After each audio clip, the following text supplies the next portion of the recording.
Bem, muito boa noite.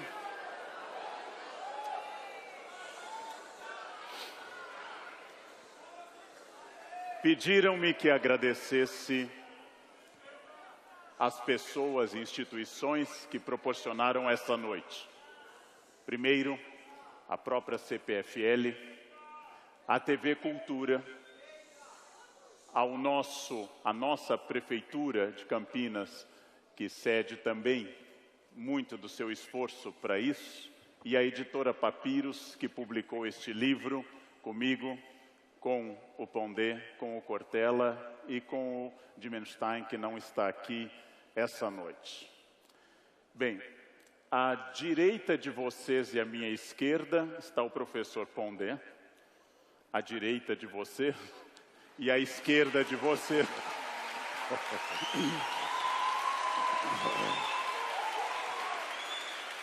À esquerda de vocês, o professor Cortella, dois grandes amigos.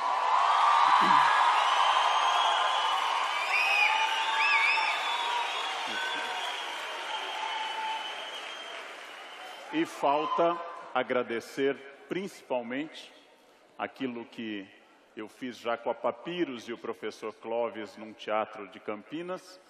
Acho que é o astro principal da noite, que são todos vocês que num dia de chuva forte, um certo frio, vêm até esse espaço para ouvir falar de política, ética e filosofia. Vocês são o astro principal dessa noite. Bem,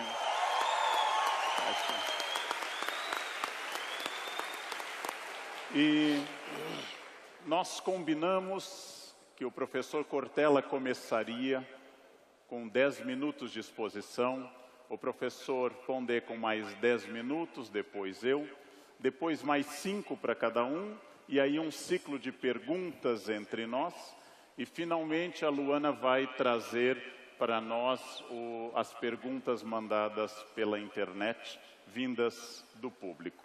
Então, com a palavra, nosso grande colega, amigo, um dos maiores educadores e palestrantes do Brasil, professor Cortella. Muito bem. Claro. Karnal apresentou o Pondé a mim e nós deixamos de apresentá-lo. Aliás, aquele que é da casa, porque é professor da Unicamp, né, o Leandro Karnal, que hoje tem essa tarefa gostosa de coordenar essa conversa que, sem dúvida, nos engrandece, nos encanta e, acima de tudo, marca, né, um território gostoso de reflexão em relação a um tema que não pode ser colocado num plano secundário. Muita gente nos pergunta, quando produzimos o livro da Papiros, qual era a emoção, né, de sentarmos os quatro, com o Dimenstein, que, como lembrou o Karnal, hoje não pôde estar, e que, acima de tudo, essa conversa que tivemos, que gerou o livro, ela marca um pouco a nossa postura em relação ao campo da política, da ética, da democracia, numa nação como a nossa. E eu queria, nesse momento inicial, nesses 10 minutos que lembrou o Karnal, cada um de nós terá, guardar aqui algo que é muito importante como reflexão para mim. Hoje, como bem sabe o Pondé, que tem ascendência judaica, já é no primeiro momento do ano 5777 dentro da comunidade judaica. Ontem, no pôr do sol, se iniciou um novo ano e, nesta perspectiva, eu gosto muito de citar um rabino que é do século I, uma pessoa extremamente sábia, que para mim expressa um pouco o que eu entendo que deva ser a política na tua vida, na minha e na nossa nação, no dia seguinte a um momento especial da nossa trajetória, que foi aquele instante cívico das eleições que tivemos e que não pode, claro, esgotar ali a nossa ideia de cidadania, mas é sim um momento significativo dentro desse percurso. Esse rabino, que eu sempre gosto de citar e que, sem dúvida, o Pondé ouve desde criança, é o rabino Hillel, né? H-I-L-E-L. Rabino Hillel tem algo que ele disse que parece um haikai, né? Parece uma expressão de poesia sintética. Disse ele um dia 3 coisas que eu acho que organizam, na minha intenção, aquilo que para mim é a ética, a democracia e, claro, a ação política no nosso país, a partir daquilo que acredito. Disse um dia Hillel: se eu não for por mim, quem o será? Mas se eu for só por mim, que serei eu? Se não agora, quando? Essas 3 expressões de Hillel, digo de novo: se eu não for por mim, quem o será? Mas se eu for só por mim, que serei eu? Se não agora, quando? Nesse sentido, se eu não for por mim, quem o será? A ideia do protagonismo, da capacidade de iniciativa, a proatividade na ação política, isto é, não admitir que a ação política se dá de várias formas, inclusive dentro de partido, que a ação política na comunidade, na escola, na família, no campo partidário, na gestão da vida e da cidade, que essa ação política não seja passiva. E, portanto, de novo, se eu não for por mim, quem o será? Ou seja, a tarefa do indivíduo como protagonista. A segunda parte tem uma marca forte, que é: mas se eu for só por mim, que serei eu? Isto é, a nossa percepção de que a ação política, a ação na democracia, ela se dá numa comunidade, em parceria com outras pessoas, mas não necessariamente em concordância com outras pessoas. Faz parte do processo da vida em comunidade que haja a possibilidade da discordância. E, nesse sentido, a presença do conflito como sendo um dos elementos-chave para o crescimento daquilo que é a construção de uma realidade coletiva. Por isso, se eu for só por mim, que serei eu? Mas a terceira parte é a que me encanta mais, quando Hillel disse: se não agora, quando? Isto é, a ideia de oportunidade, de ocasião, de momento propício, que os gregos, com alegria no passado, chamavam de kairos. Isto é, a hora é agora. E no sentido de a hora é agora, de percepção de qual é o tempo histórico que nós temos para não deixar escapar pelos dedos uma democracia que é frágil, que é incipiente, que ainda não é madura na sua construção mais forte, mas que é necessária. Eu costumo dizer, às vezes, que nós, no Brasil, ainda temos pouco afeto pela democracia. Isto é, nossa ligação é muito frágil.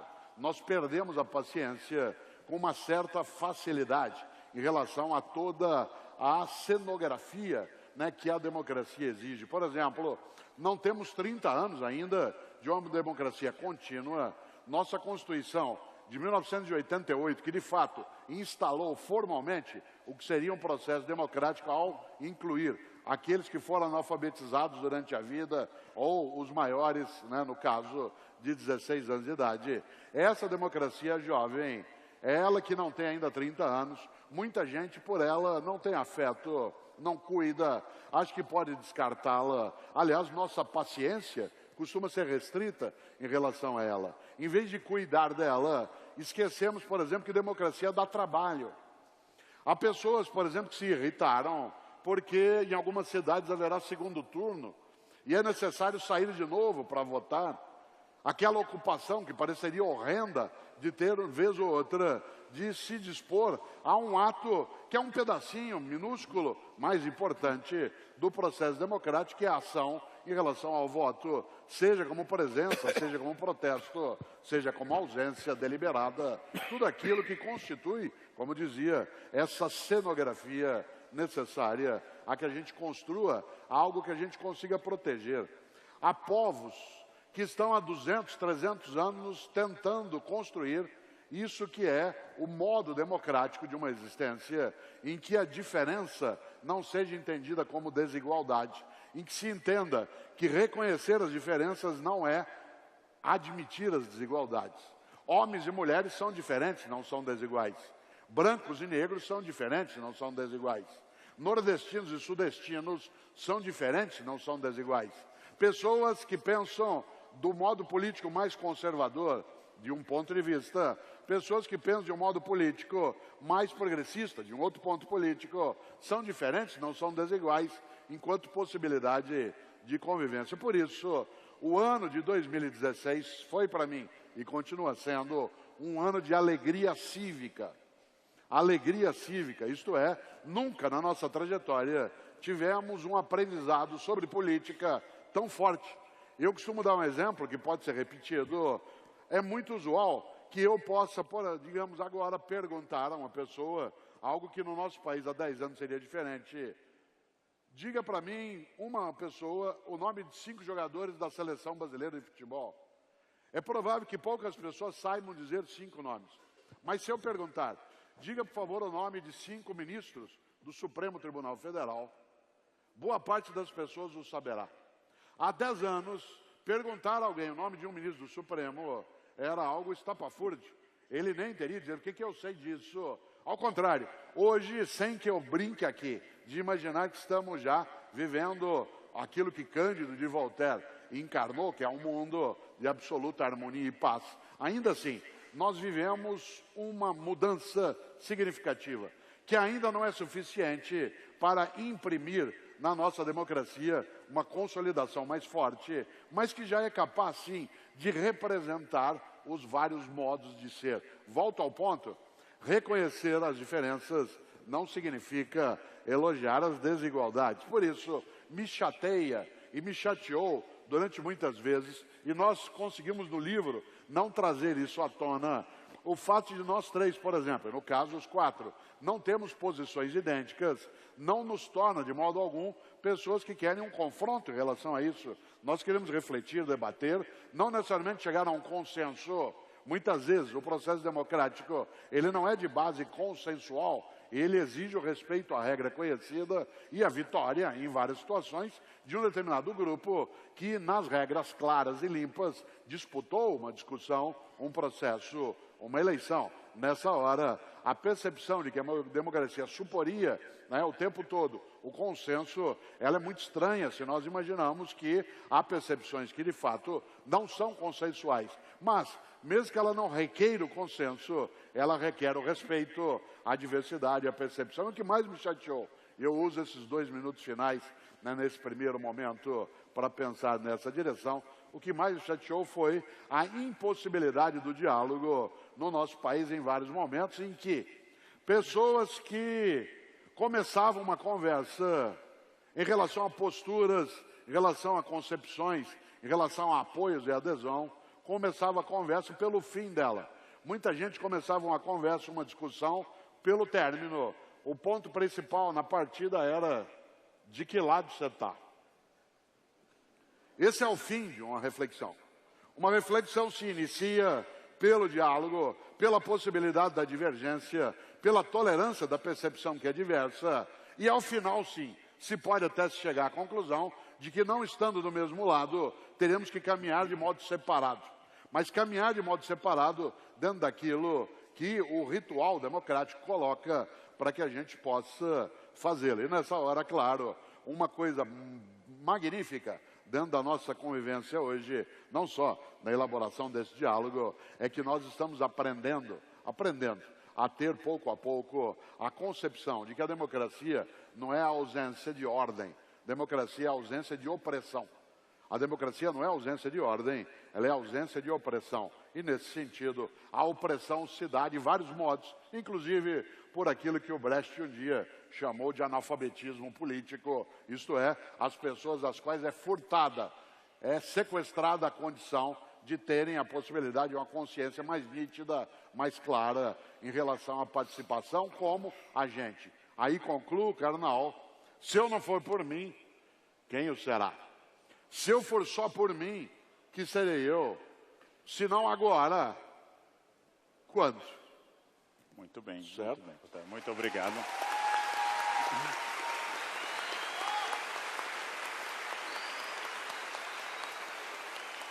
Cortella, muito obrigado.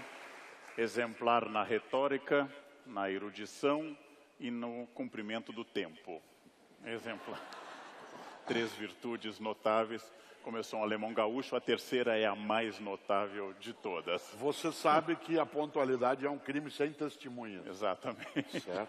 Sei, dou aula há 34 anos. Né? Então, professor Pondé terá agora 10 minutos, a partir de agora, também para expor uma tese inicial. Depois retomaremos essas teses. Por favor. Boa noite. É um prazer estar aqui. Já tem um bom tempo que eu não tenho o prazer de vir a Campinas, no evento do Café Filosófico. Eu estou muito feliz de voltar aqui, de estar com vocês, de estar com os colegas. Eu agradeço a Campinas, a CPFL, a Papiros. É um prazer. Bom, como dizia o Cortella, o livro foi fruto de uma conversa nossa, e eu apontaria, como o livro começa, aliás, talvez uma das questões que a gente contempla no livro não são só, digamos assim, aspectos iluminados da democracia, mas também algumas sombras da democracia, né? Na realidade, quem já leu o livro sabe que a gente começa por uma discussão sobre se a democracia, como é que fica o tema da verdade na democracia, né? Mentira, tanto que isso está no título do livro, quer dizer, qual é a relação da democracia com a verdade, com a mentira? Eu iria um pouco por aí, apesar de que, é claro, está posto que foi uma experiência bastante rica a gente poder conversar. Eu acho que o Brasil tem vivido momentos difíceis, mas ao mesmo tempo momentos muito interessantes do ponto de vista político.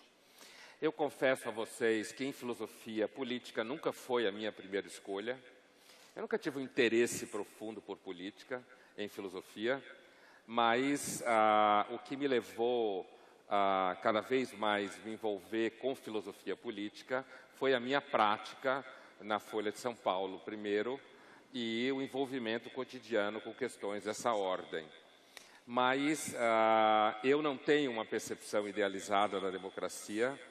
Eu não tenho certeza que em 500 anos a democracia existirá, apesar de que eu acho que de todos os regimes ele é o melhor, porque ele tem uma vocação a institucionalizar conflitos, que é um pouco o que o Cortella falava, e essa institucionalização de conflitos passa tanto pelo poder político, digamos, oficial, partidos políticos, poder executivo, legislativo, mesmo o judiciário, passa por todas as instâncias, como vereadores, deputados, prefeitos, mas passa também por escola, passa também pela mídia, né, pela prática do pensamento público, que é uma coisa que nós três fazemos, e é uma coisa que o Brasil ainda não estava acostumado, é uma experiência muito nova entre nós.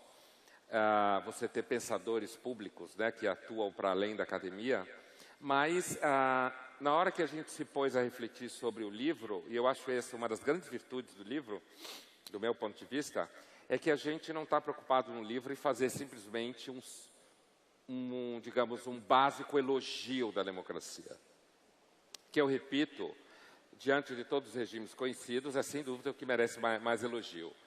Mas a democracia, ela tem, por exemplo, uma dificuldade com a ideia de verdade mesmo.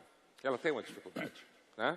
Dificuldade essa que é conhecida desde a filosofia grega, e a democracia tem uma vocação natural a diluir qualquer noção de verdade numa concepção numérica, estatística, como em voto, por exemplo. Vou dar um exemplo, assim, um clichê. Se você se põe a discutir se deve ou não haver aborto num país, tá? Se você fizer um plebiscito e 68% da população escolheu aborto, o aborto será adotado naquele país, independentemente de se é verdade que existe vida, não existe, existe alma, não existe, é crime, não é crime, certo? Então, essa característica da democracia, que em filosofia a gente diz, a democracia tem uma vocação natural a ser sofista, a ser retórica, e a gente percebe isso nos momentos de discussão há uma tendência a, quando você tem uma posição política em democracia, você arregimentar todo tipo de argumento em favor da sua posição. E isso funciona, seja você portador de repertório X ou portador de repertório X mais 1000, a tendência continua sendo a de você arregimentar argumentos a favor da posição que você tem a priori. E eu não acredito que as escolhas políticas sejam a priori escolhas racionais. Eu acho que elas são muito mais complexas, as escolhas racionais, né? Passa por identidades, passa por afeto, passa por simpatias, né? Passa por questões contingenciais da vida de cada um, ou da classe social que vive, ou das oportunidades que teve ou não. Então, eu acho que se por um lado a democracia ela tem uma vocação no mundo contemporâneo de ser um grande objeto de esperança, e eu partilho dessa esperança, portanto, a democracia tem uma vocação natural a ser alguma coisa que a gente deve cuidar dela, ter afeto por ela, como diz o Cortella.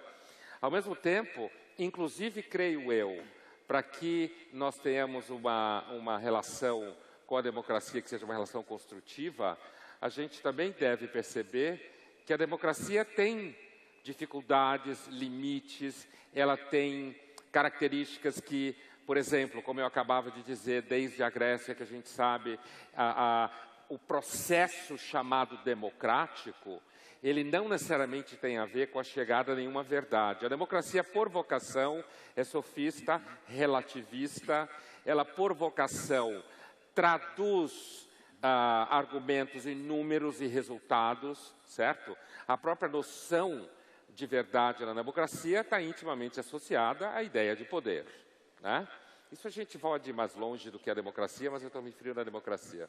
Então, portanto, uma das dificuldades que a gente tem na democracia é quando a gente fala em ética na democracia, ou ética na política, há uma tensão aí, né?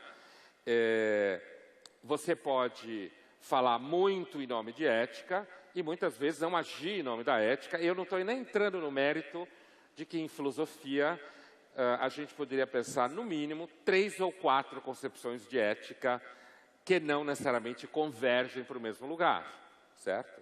Então, sem entrar nesse mérito, que depois a gente até pode entrar, das diferenças de concepção de ética, a relação entre ética e política, que é um tema central no nosso livro, eu acho que o interessante da nossa conversa é que a gente não evitou as dimensões sombrias da democracia.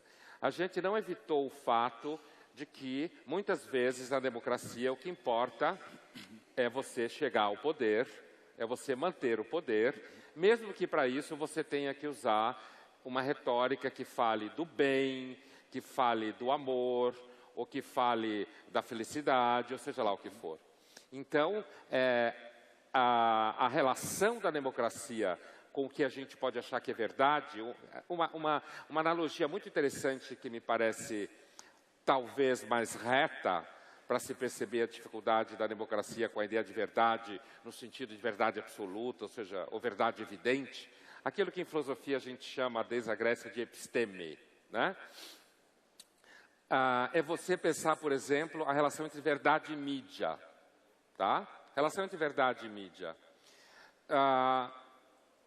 É muito mais fácil perceber a dificuldade de você ter certeza do que alguém está falando ou apresentando na mídia, do que quando a gente fala que a democracia tem uma vocação a não ter uma boa relação com qualquer noção de verdade absoluta, né? A democracia tem uma vocação à retórica, ao argumento e à sofística. E isso é um fato. Mesmo que a gente tenha uma relação de cultivo e defesa da democracia, a gente não pode se iludir, assim como a gente não pode iludir alunos, por exemplo, quando a gente está na posição de professor, no caso, que os 3 aqui somos, e passar, eu penso, a ideia para os alunos de que, na verdade, eu, ou seja lá quem for, representa uma posição de absoluto bem em relação à política, ou seja lá o que for. Então, o convívio democrático, ele também comporta uma tensão com a verdade, assim como a mídia comporta. que as pessoas pensam, há interesses, não há interesses, né? Como é que fica o veículo tal. Uma das grandes ilusões é achar que as mídias sociais portam mais verdade pelo simples fato de que as pessoas têm direta relação com elas, né? Qualquer pessoa que conheça o convívio familiar e entre amigos e tal, sabe como a verdade é uma coisa muito difícil. Então, isso que eu queria colocar, assim, para abrir a nossa conversa, quer dizer, valorizar a democracia, estudá-la, não significa, a priori, simplesmente ter uma relação de idealização ou de culto, mas sim também, como a gente contempla no livro, compreender sua dimensão negativa, como se fala em filosofia, não de ruim, mas negativa no sentido de que conflitiva, incompleta, insatisfatória, produtora de desvios que às vezes a gente não gosta tanto, como a percepção de que muitas vezes a gente não sabe onde está a verdade na democracia e que muitas vezes a gente não toma decisões, eu acredito, filosoficamente nisso, não é a razão que rege as escolhas na democracia. Obrigado. Obrigado. Parabéns.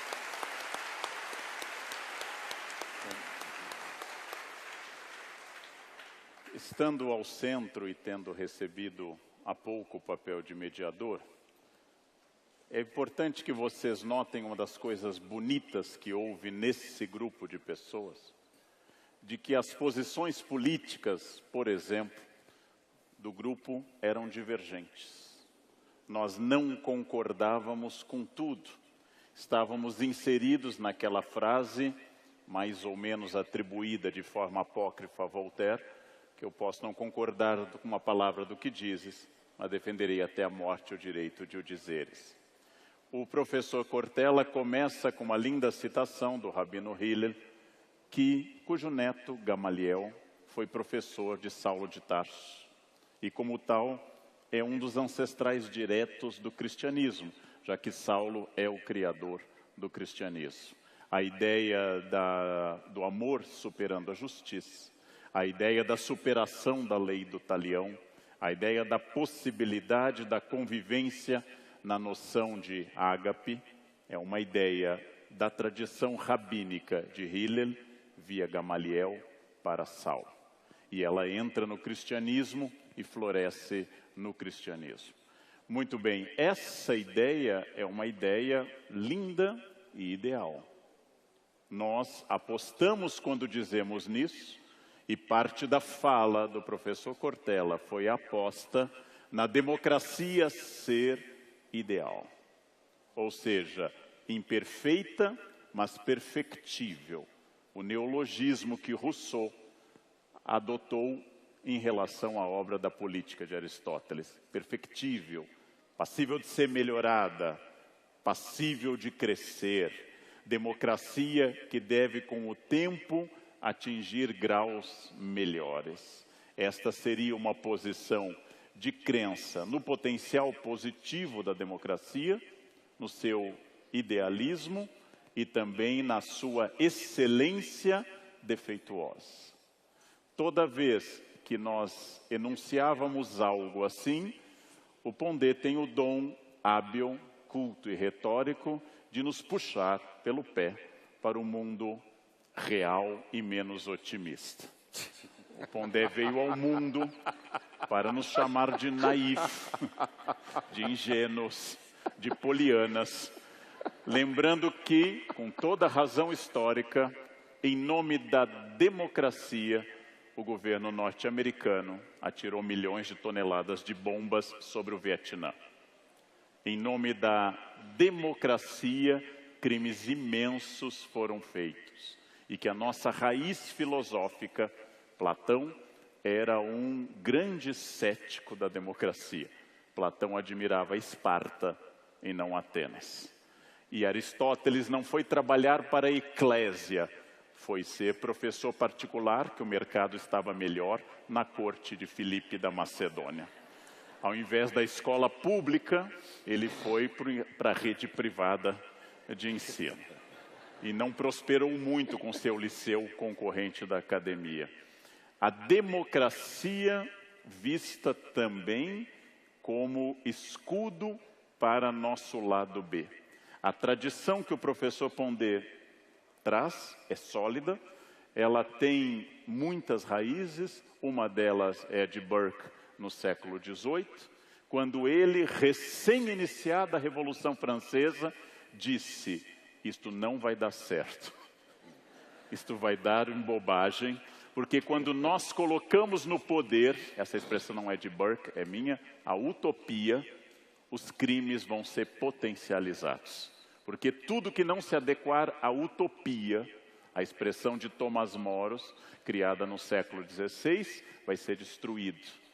Em nome da utopia, seja ela de raça, de direito político, de justiça, você mata mais do que em nome da própria ditadura. Burke desconfiou, Tocqueville desconfiou muito no século XIX.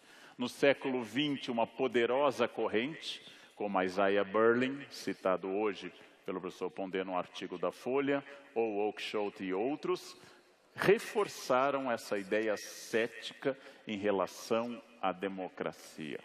É possível apostar num sistema que trabalharia com o melhor do ser humano, e um cético conservador, como Borges, disse: é uma superstição numérica, é a crença de que a maioria vai constituir o bem. Um cético conservador, Jorge Luiz Borges, na Argentina, disse: é uma superstição numérica. Um outro conservador, que foi o ministro da Inglaterra, Churchill, disse: é o pior dos sistemas, com exceção de todos os outros. Ou seja, vocês então entenderam que nós podemos ver a democracia como algo possível de ser aperfeiçoada, mas também é importante, para que ela seja perfectível, que nós lembremos a extensão dos demônios que ela encobre. Ou seja, como em psicanálise, nós temos que identificar o problema para poder não deixar o problema nos dominar. Na noite de 3 para 4 de outubro, exatamente como hoje, há 800 anos, morria provavelmente aquele que a memória construiu como o único homem que deixou de se importar com a matéria, Francisco de Assis. Há 800 anos quase, no chão, hoje, Igreja Basílica Santa Maria degli Angeli, no chão da Portiúncula, morria Francisco, dizendo uma frase muito empreendedora: eu fiz a minha parte, peçam ao Pai que cada um faça a sua. Uma frase de empreendedor. Hoje eu estaria num MBA. Quando um aluno me pergunta: professor, eu queria fazer filosofia ou história, mas dizem que não paga bem, eu devo ir atrás só do meu ideal? Eu disse: bem, se você não se importa com dinheiro, não é importante que caminho você vai seguir. O último homem que não se importou com dinheiro morreu há 800 anos. Mas você pode ser o outro que não vai se importar com dinheiro. Mas é importante dizer que quando você envelhecer, isso vai mudar. Porque a gente não se importa muito com dinheiro quando ele vem de forma mágica, mediante mesada ou sustento em casa. Ele vai crescendo de importância à medida que a necessidade de remédios aumenta também de valor. Mas o que eu quero dizer, ao trazer esse dado também cínico, no sentido contemporâneo e não grego, eu estou dizendo exatamente que essa tradição do Pondé e a tradição do Cortella são duas tradições que dialogam: idealismo e realismo, perfectibilidade como total incapacidade humana de chegar à plena realização de tudo.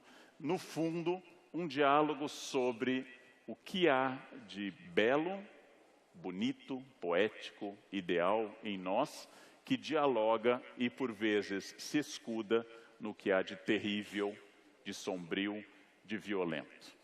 O Pondé insiste várias vezes na sua cruzada contra o otimismo. Há quem insinue que ele seja pago por laboratórios do Prozac, para que, após as leituras dos seus textos, todos tenham que apelar à medicação. E vou chegar lá. que a nossa vontade de sermos bons, com frequência esconde crimes, desejos e maldades indescritíveis. Que não há nada pior, a ideia que o Pondé pode logo em seguida dizer, se eu citei com perfeição, não há nada mais perigoso do que uma pessoa que quer fazer o bem e se considera boa, e quer mudar o mundo para melhor. Enquanto que a tradição absolutamente ideal e subjetiva de Hillel, a tradição não literal da leitura da Torá, a tradição de entender o espírito da lei e não a lei, a tradição que Paulo e os evangelistas vão colocar na boca de Jesus. O homem não foi feito para o sábado, mas o sábado foi feito para o homem, ou seja, que o ser humano redefine as relações e que há uma chance dele atingir a redenção pessoal e talvez até coletiva e política, é o outro polo que não exatamente, mas algumas vezes, tanto a minha fala quanto a do professor Cortella tocou. O polo de quem acha que é possível sair da caverna platônica. Talvez, aí eu já estou extrapolando, o Pondé acredite que fora da caverna é pior ainda, é melhor ficar lá que tem uma fogueira e você acha aquelas sombras bonitinhas. É possível ou não sair da caverna? Uma pessoa com consciência crítica é melhor do que uma pessoa sem consciência crítica. A ignorância é uma bênção, a democracia é o melhor que nós conseguimos. O Brasil de verdade é uma democracia real ou é uma democracia aparente? E por fim, para animar o nosso debate e encerrar dentro do meu tempo, se a democracia não é o mais astuto de todos os estratagemas conservadores já concebidos, já que faz crer, através da magia eleitoral, que o povo tem alguma importância na política. Quando a política continua a ser, como era em Esparta, decidida por uma gerúsia. Em Esparta, Assembleia dos Gerontes, hoje Senado, Senex em latim velho. Hoje a gerúsia é o Senado, mas como é inconcebível que o Senado exerça seu poder oligárquico, nós temos que disfarçar, fazendo crer, de vez em quando, às vezes, que o povo tem alguma importância neste processo. Seria a democracia a forma mais perfeita de ditadura já criada pela espécie humana, porque ninguém pode atacá-la, ninguém pode destruí-la sem ser acusado de ser fascista. Seria a democracia a gaiola mais dourada que a espécie humana ocidental teria conseguido imaginar. Essa é uma questão que eu sugiro para os nossos minutos seguintes, em que cada um terá 5 minutos para redarguir, perguntar ou aprofundar. Muito obrigado. Obrigado. Aí eu não sei se preferem, por favor.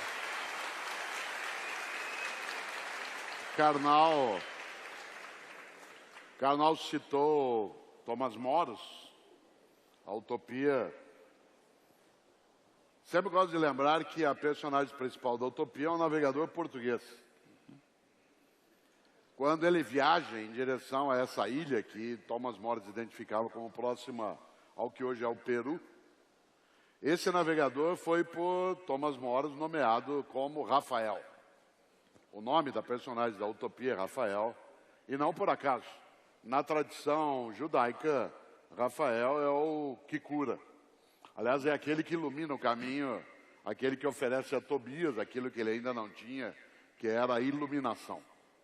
Sem cair numa armadilha tola, que é supor que a filosofia ilumina, que a tarefa de pessoas que têm, por exemplo, como lembrou o Pondé, o trabalho de intelectuais públicos, que seja iluminista, ainda assim, eu acho que a capacidade de esperança, com todas as entranhas horrendas que aqui lembrou tanto o Karnal quanto o Pondé, elas são uma forma de dever da nossa perfectibilidade. Eu acho desonroso, mais do que isso. Às vezes me sinto acovardado se eu desistir de enfrentar uma questão que a humanidade precisa construir, que é uma maneira de convivência que respeite o indivíduo e proteja o indivíduo sem que haja a anulação do indivíduo, mas sem desconhecer o lugar do coletivo, da comunidade dentro disso. Por isso, a minha persistência, muitas vezes insistência, em alguns momentos resistência, em relação àquilo que é a defesa de um processo que, sem desconhecer as agruras que ele carrega, ainda assim traz essa possibilidade, passa por uma experiência dos 4 que escrevemos o livro. Eu fui o único que fui gestor público. Isto é, eu fui secretário de Educação na cidade de São Paulo, participei de um governo durante 4 anos, portanto, isso não me habilita a dizer o que eu vou dizer. O que eu quero dizer é que, na gestão que eu estava, as pessoas, em grande medida, tinham, naquele processo democrático de elaboração da proteção da vida numa cidade, uma sinceridade imensa que não se esgotava na ideia de poder. Não digo, claro, que como secretário não apreciava, né, toda a liturgia do poder, porque isso seria tolo imaginar que a vaidade não se aproxima da gente em alguns momentos. Mas a intenção última do grupo, por exemplo, com o qual eu convivia, não era ter o poder como autosserviço, mas o poder como servir. Servir a uma comunidade, a um ideal, fazer com que, por exemplo, na área da atividade escolar, que o debate da comunidade ajudasse a construir aquilo que era propriedade coletiva, pública. E, nesse sentido, acho que, por mais que eu leve em conta, e eu levo, tanto as ponderações que Pondé faz, quanto Karnal, em relação às observações, ainda assim, né, a minha capacidade de supor que Rafael, né, possa ajudar-me a iluminar um pouco, ela vai acima da minha descrença de até imaginar que a democracia ela não teria um lugar. Por fim, acho que a gente precisa lembrar, nós citamos aqui o judaísmo, o cristianismo, o Karnal falou em Paulo, eu falei em Hillel, etc. Eu quero lembrar um mestre sufi, né, para não escapar, né, do mundo da fonte original abraâmica, né, que lembra algo que talvez só nós humanos sejamos capazes de fazer. Um grupo de crianças, essa é uma história conhecida, não já dá a entender, um grupo de crianças correu em direção ao mestre dentro do islamismo e estava com um pacote de doces na mão, como se fosse bala. E chegou até ele e disse assim: mestre, nós ganhamos esse pacote de balas, nós somos 11 pessoas. Qual critério o senhor acha que a gente deve ter? O senhor pode nos ajudar a distribuir o saco de balas entre nós? E aí o grande mestre perguntou: vocês querem que distribua ao modo de Deus ou ao modo dos homens? Claro que as crianças imediatamente disseram: a gente quer que você faça como Deus. E aí ele disse: pois não. Enfiou a mão no saco de balas e disse: 3 para você, 5 para você, 2 para você, nenhum para você. O modo humano seria a partilha. O modo do acaso, da divindade ou dos deuses fora do mundo humano seria o acaso. E nesse sentido, o fortuito, a riqueza, a vida, a escola, o hospital, pela mera origem fortuita. No meu entender, a democracia ajuda a fazer ao modo dos homens aquilo que é a partilha justa, em vez de deixá-la, né, em nome do acaso. É uma boa crença e, portanto, é ela que me movimenta. Não necessariamente ela é certa, mas que ela é boa. Eu prefiro ainda o modo dos homens do que o acaso. Obrigado, obrigado.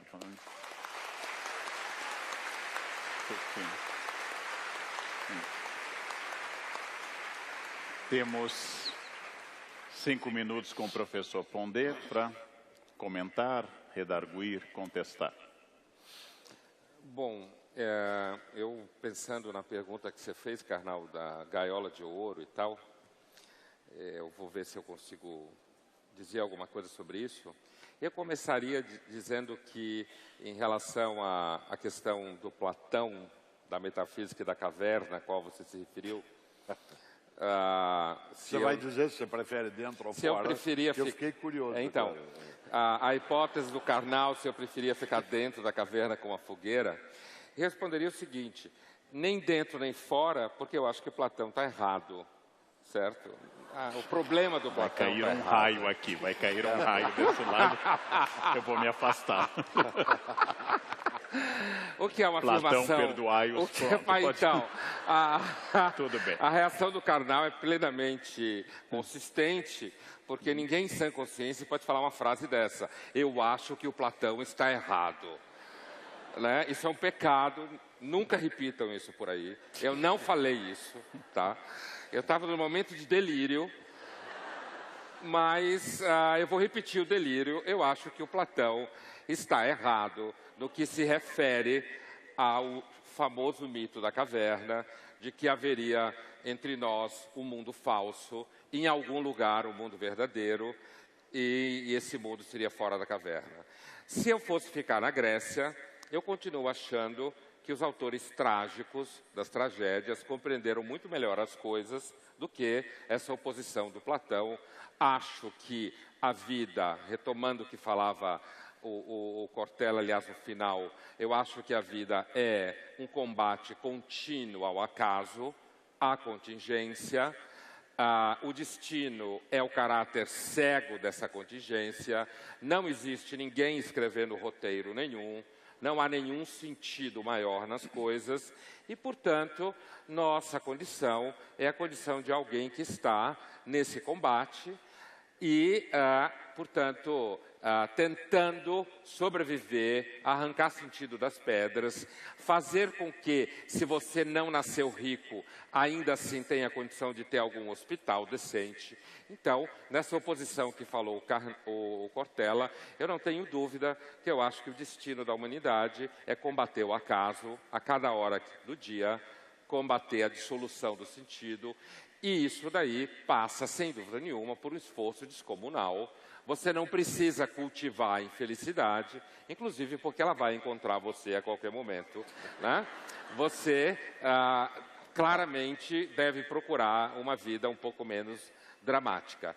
Com relação à gaiola, eu diria, a gaiola dourada a qual você se referiu, Karnal, eu diria duas coisas. Assim, eu acho que existem várias dimensões negativas à democracia, como eu falava no começo, né? E uma delas pode ser esse grande sistema de engano ao qual você se refere, quando você dizia numa espécie assim de da mágica do voto, em que as pessoas porque votam acham que por isso elas participam do poder. Mas eu acho que também há uma outra questão na democracia com relação à gaiola, a possibilidade da gaiola de ouro, que é a seguinte. E nesse sentido a democracia partilha um problema igualzinho à sociedade de mercado, ao capitalismo, como se costuma chamar. Tanto na democracia quanto no capitalismo, se desenvolve uma tendência incontrolável a querer agradar todo mundo. Na democracia e no capitalismo, você tem que dizer que o povo é lindo, que as pessoas são maravilhosas, que quanto mais melhor. Por quê? Por duas razões básicas. No capitalismo, porque senão não compram o seu produto. Então você tem que elogiar o consumidor, senão ele manda você para aquele lugar e compra outra coisa. E na democracia, votam em outra pessoa, certo? Ou escolhem outra compreensão de mundo, outra ideia. Então, eu acho que, eu não acredito que exista nenhum regime melhor do que a democracia, a gente não conhece, né?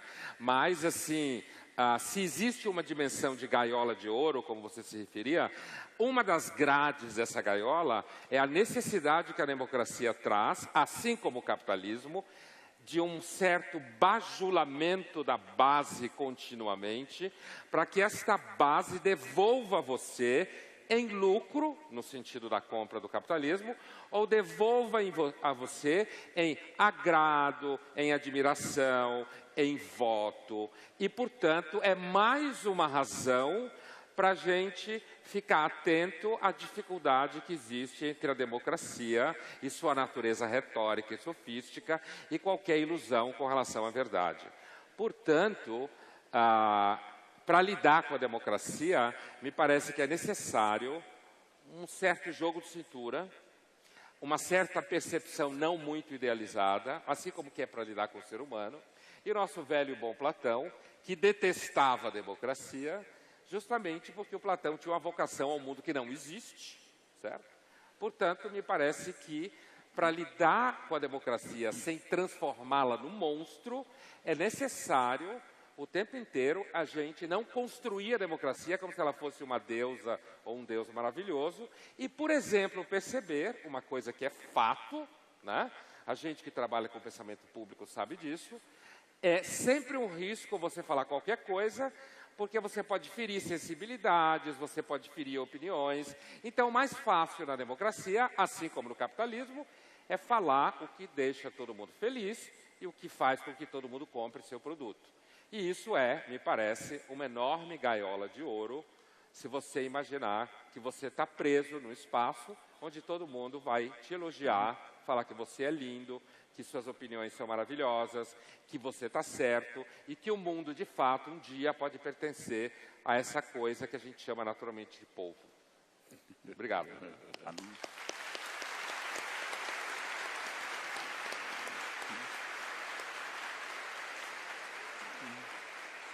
E agora?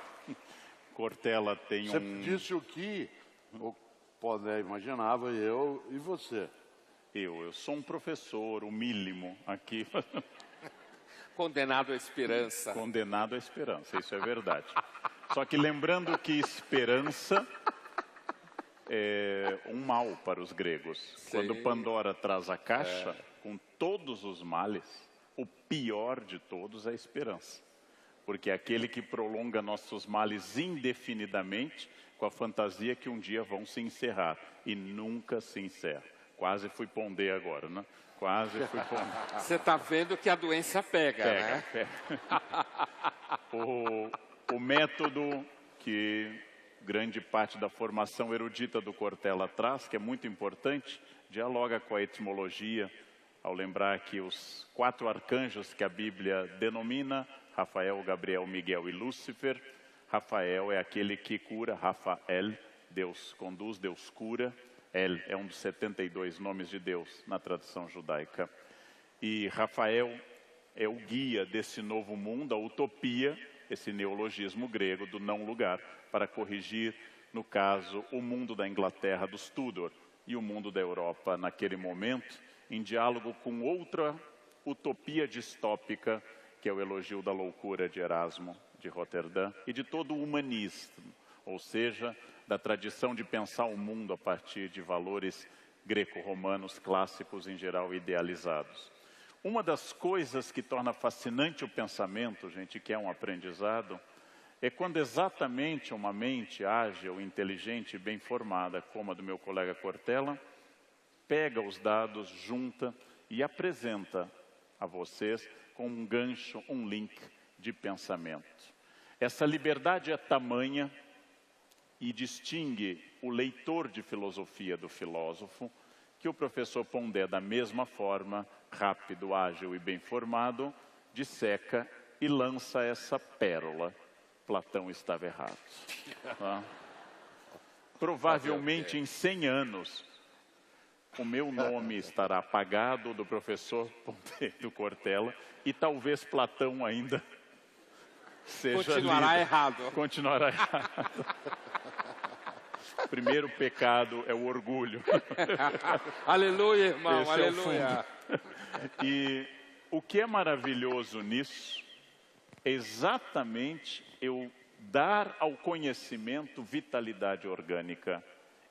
Fazer do conhecimento esse macramê com as biografias e com a realidade. Tornar-se exatamente aquilo que era Sócrates no mercado, perguntando às pessoas, isso é trigo? Ou simplesmente de homens que destruíam a crença das pessoas ao apontar para eles, por exemplo, a luz e dizendo, você é honesto? Procura um homem honesto.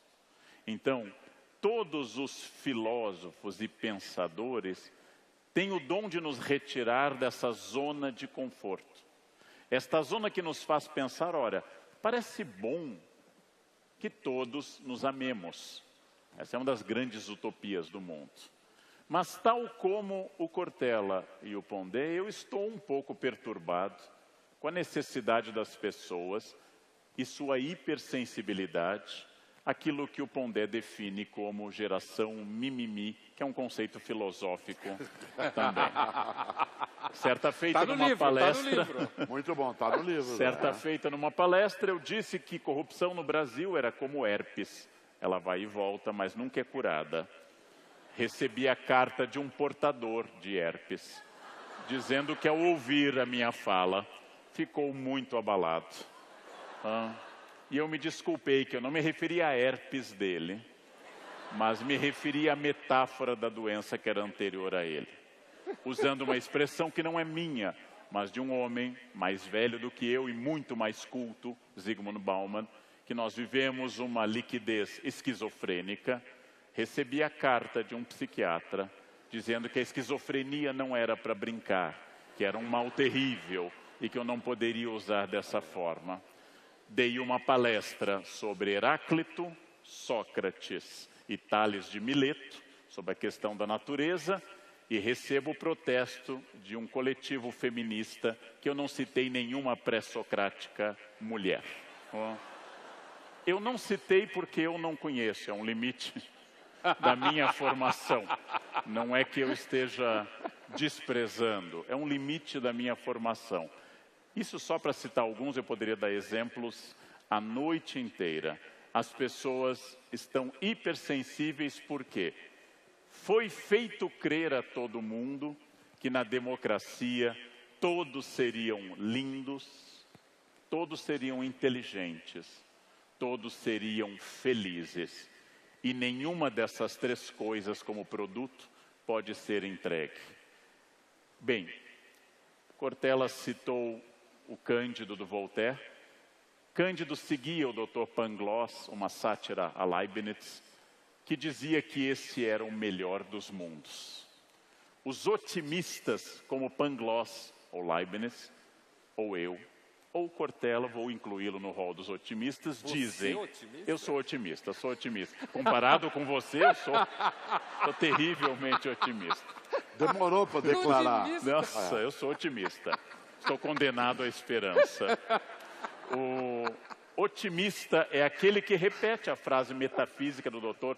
Pangloss, todas as línguas, que este é o melhor dos mundos. O pessimista diz, eu tenho medo que você esteja correto. Ou seja, que se esse é o melhor dos mundos, imagine-se o pior dos mundos. Você sabe que Milor Fernandes, grande filósofo de um outro modo, quando alguém perguntava a ele, o senhor acredita que haja vida inteligente fora daqui? Disse, claro, a prova de que há vida inteligente fora do nosso planeta é que eles nunca vieram. Pelo menos nunca apareceram a nós, né? Ótimo. Bem,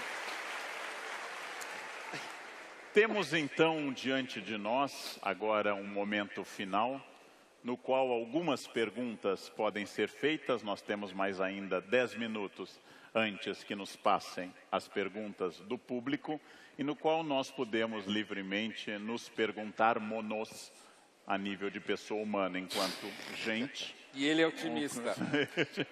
Você sabe que, quando o Pondé fala, com toda razão, se tornou até capítulo do livro, né, essa ideia da geração mimimi, ou da percepção mimimi, num primeiro momento, quando você até lançou isso, né, em alguns artigos teus, parecia que era uma negação da ideia da correção política, que se transformou depois num palavrão que é o politicamente correto.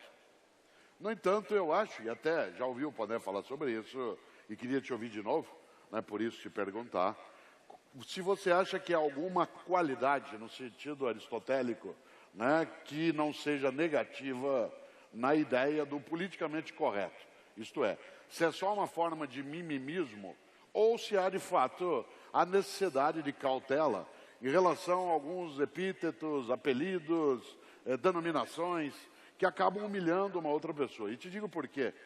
Eu tenho um princípio antigo que aprendi, claro, né, de criança e família, quando meus pais diziam, brincadeira é quando nós dois rimos.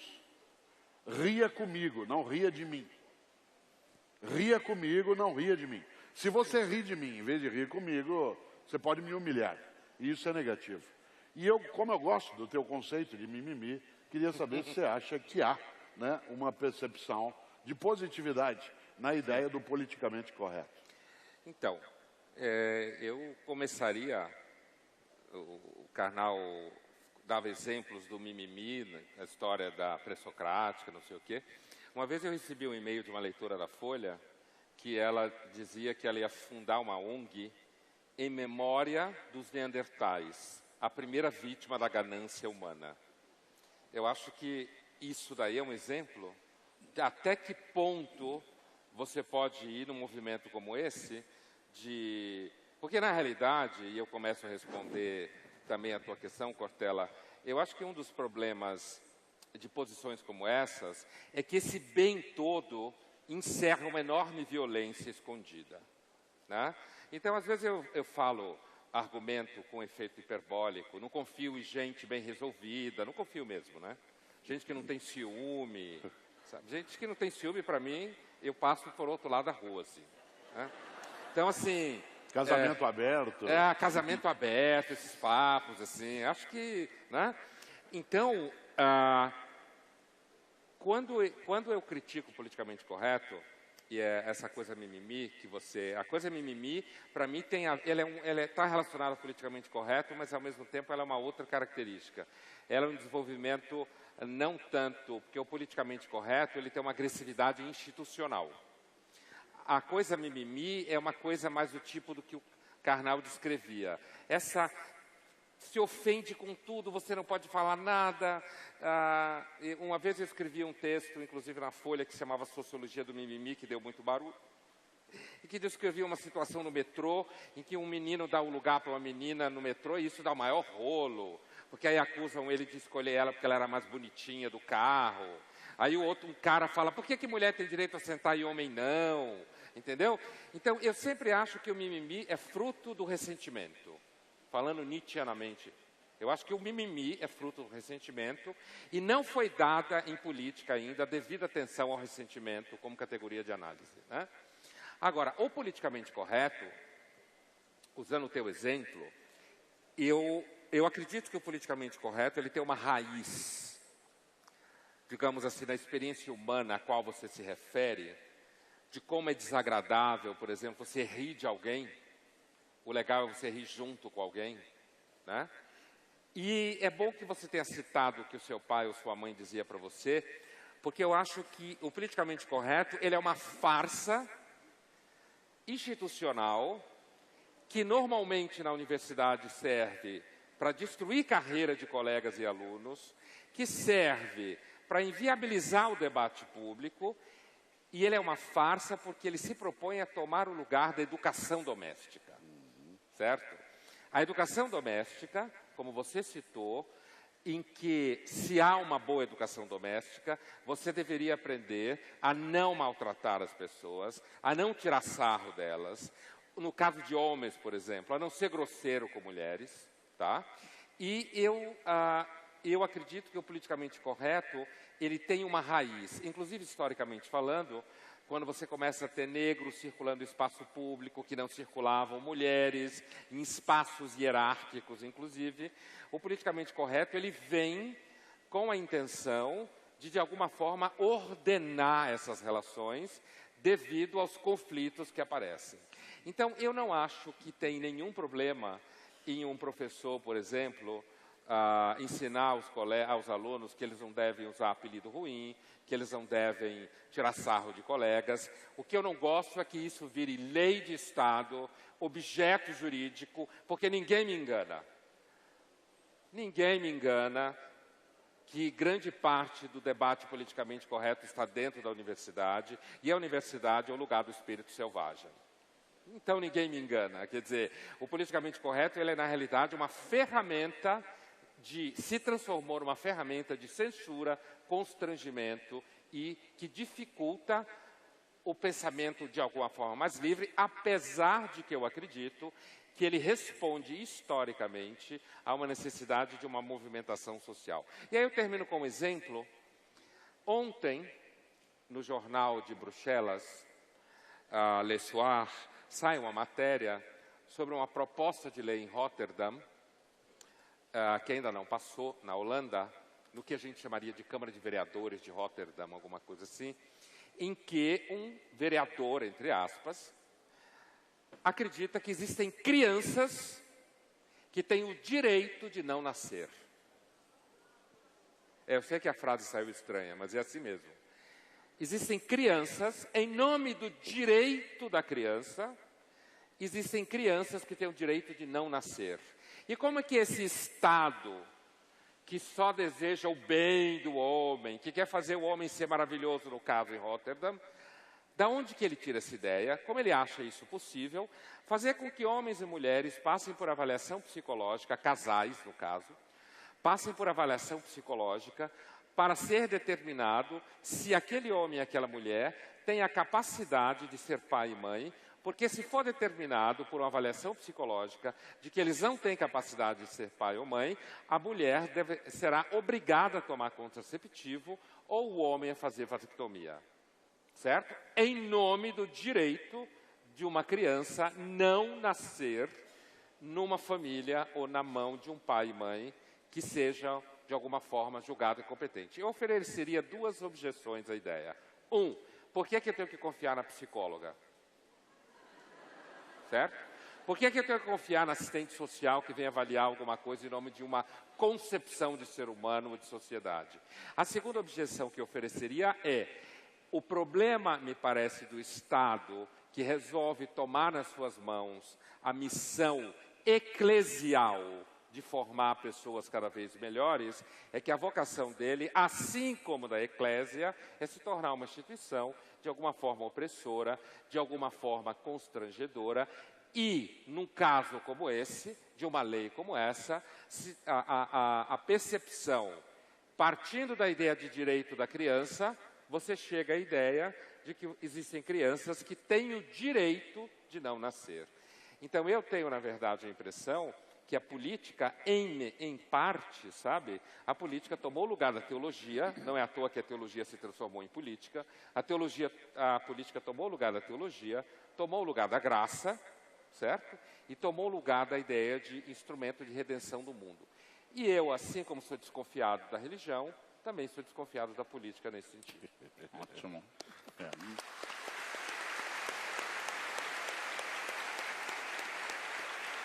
Sim.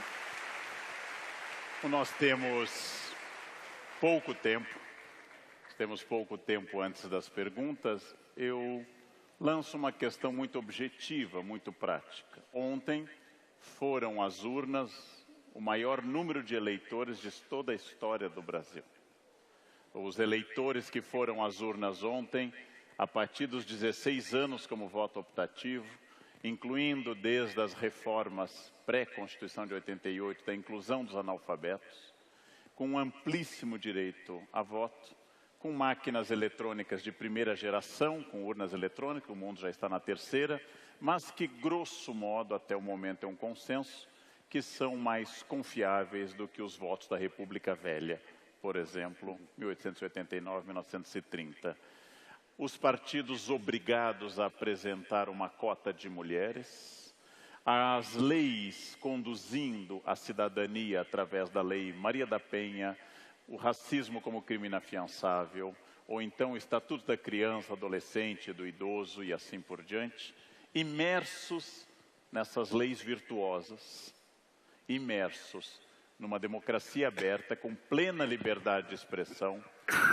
Ontem um rapaz que fez um vídeo contra uma reportagem que saiu na Isto É sobre o professor Cortella e o professor Clóvis. E você? Me fez, sim, eu, isso.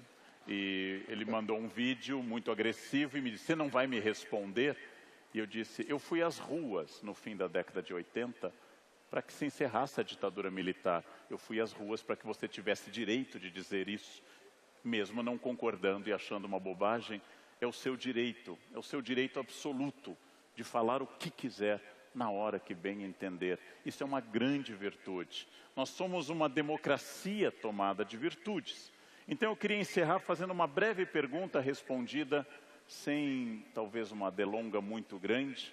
O Brasil de hoje, 2016, que elegeu prefeitos e vereadores em mais de 5.000 municípios, 92 com direito a segundo turno, 55 eleitos em primeiro turno com mais de 200.000 habitantes, uma mulher eleita numa capital, em Boa Vista, um prefeito do PT eleito no Acre, em capital, não, numa capital, com um avanço expressivo do PSDB, com uma surpreendente vitória em São Paulo em primeiro turno, um avanço expressivo de uma vitória em primeiro turno numa cidade complexa que nunca tinha vivido essa experiência.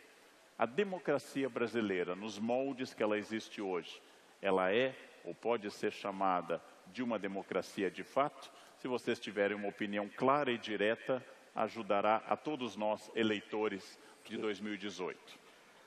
Eu acho, Karnal, que ela é sim uma democracia perfectível. Voltando ao tema. É só nós imaginarmos que, por exemplo, a cidade onde eu moro, que é São Paulo, onde Pondé e você também moram, né? A gente tem uma representatividade do que é o espírito político da cidade, mesmo que movido por algo que o Pondé antes levantou, que é a ilusão em algumas promessas, ou seja lá o que for. Mas vamos pegar, por exemplo, desde a democratização no Brasil. Nós tivemos na cidade de São Paulo um prefeito não eleito, Mário Covas. E na primeira eleição a cidade elegeu Jânio Quadros. Sucedendo Jânio Quadros, Luiz Erundina. Sucedendo Luiz Erundina, Paulo Maluf. Sucedendo Maluf, Celso Pitta. Sucedendo Pitta, Marta Suplicy. Sucedendo Marta, José Serra. Depois Kassab. Depois Haddad. Agora Dória. A cidade representa no seu movimento político uma determinada aspiração que é oscilante tanto quanto essa nossa Constituição democrática. Se você fosse traçar o perfil ideológico de uma cidade que oscila dessa maneira, de duas uma, ou nós não temos ainda uma nitidez em relação a qual é, de fato, né, o rumo que se deseja numa polis, ou, de fato, essa oscilação ela é protegida pela condição de fazer a alternância desse modo. A alternância essa que não acontece no Estado. Isto é, acontece na prefeitura, mas não acontece na questão do governo estadual. Uma mesma população é capaz de ter essa conduta. Mas o que me preocupou mais ontem não é o resultado da eleição, que ela precisa ser trabalhada com respeito à decisão feita, mas é o fato de que o prefeito eleito teve menos votos do que o número de votos brancos e nulos. Certo? Os votos brancos e nulos, e as pessoas se ausentaram, ela ultrapassa o número de votos que teve o prefeito eleito. Portanto, há uma outra presença pela ausência que, no meu entender, coloca essa democracia para brincar com Humberto Eco, um grande ateu, como vocês dois, né, que não serão salvos, eu sim. Sim. Né? Isso nos anima profundamente. Humberto Eco falava da vida como obra aberta. Eu acho que a democracia é uma obra aberta, o que significa que a vida também é uma obra aberta e vocês dois ainda têm chance. Obrigado. Obrigado. Saiu consolado. Obrigado.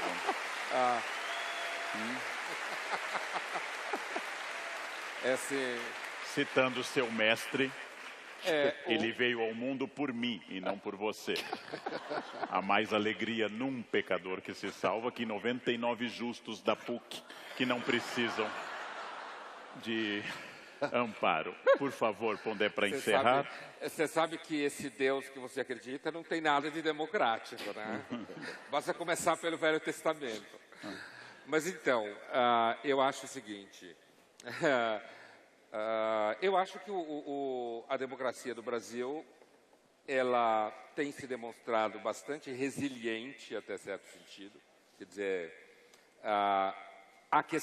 esse tema da violência a qual você fez referência do vídeo, eu acho que isso existe, faz parte inclusive do acirramento do debate político, é uma infelicidade. Pra você ter uma ideia, eu conheço uma menina de 18, 19 anos, aluna de uma importante faculdade em São Paulo, que por conta de estar alinhada com posições liberais em política na faculdade, ela teve que sair da faculdade, se esconder em casa e trocar de faculdade porque os seus colegas do centro acadêmico queriam bater nela o tempo inteiro. Então, assim, esse tipo de violência, de polarização que tem acontecido, que eu acho que figuras como nós podemos muitas vezes ajudar a diminuir esse tipo de polarização, ela é fruto justamente de um acerramento e de uma maior, de certa forma, politização, mesmo que meio vagabunda, seja lá como for, de uma maior politização e participação. A democracia, quando está viva, está febril, sempre. Quando a democracia está viva, ela está febril, ela é irritada.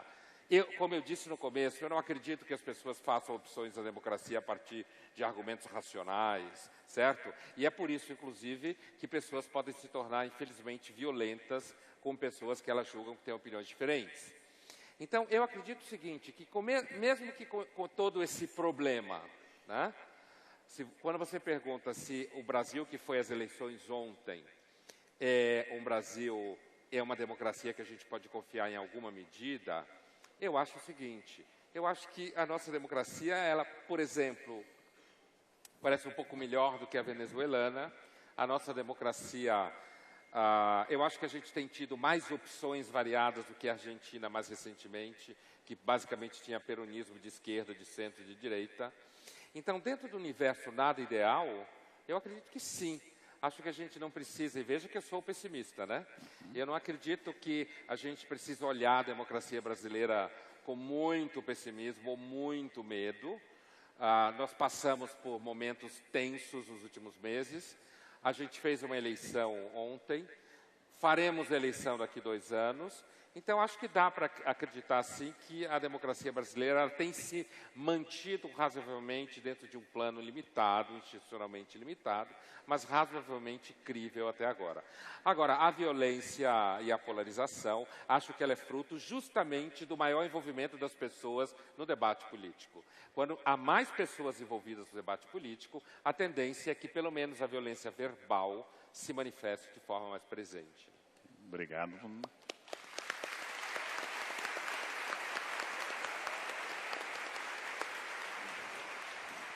Madame Lobão, por favor. Antes de passar as perguntas, eu quero só passar algumas informações. Esse encontro de hoje, esse Café Filosófico Especial, está batendo alguns recordes. Estão presentes aqui mais de 4.300 pessoas. Esse é um público...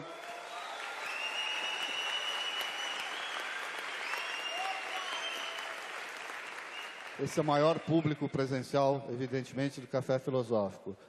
Nesse momento, na internet, através do site e do Facebook e do YouTube, estão aproximadamente 9.000 pessoas nos acompanhando e já passaram por esses sites 30.000 pessoas, o que fez com que esse programa no YouTube fosse o grande destaque do dia com referência ao Brasil todo. É o programa mais assistido no YouTube no dia de hoje. Muito obrigado a todos.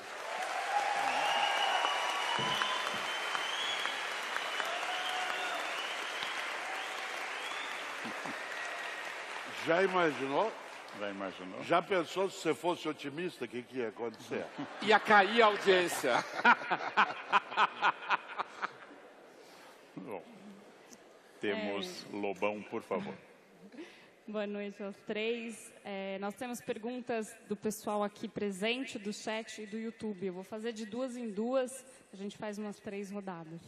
A primeira é do chat, ele pergunta, o mundo filosófico é machista? Acredito que ele esteja falando de hoje e não do pré-socrático.